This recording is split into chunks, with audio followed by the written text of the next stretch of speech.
আসলে একটা মানে পুরো শরীর মনে হচ্ছে এখন রক্ত খালি ফুটছে খালি।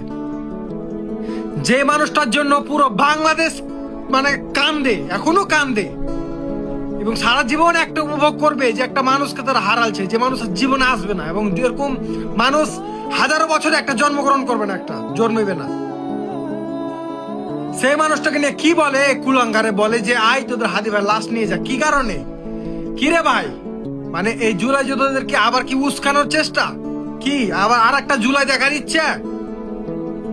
মনে নাই আবু সাইদকে যারা মেরেছিল তাদের কি পরিণত হয়েছে, কি মনে নাই? মানে জুলাই যোদ্ধাদেরকে কি আবার উস্কানোর চেষ্টা, আর একটা জুলাই দেখার চেষ্টা নাকি? ইনকিলাব মঞ্চ কি চেয়েছে? আচ্ছা, আপনাদের কাছে আমার একটা প্রশ্ন, ইনকিলাব মঞ্চ মানে কি চেয়েছে আপনাদের কাছে? কোটি টাকা চেয়েছে? ন্যায্য বিচার চেয়েছে? কি বুঝলাম না। মানে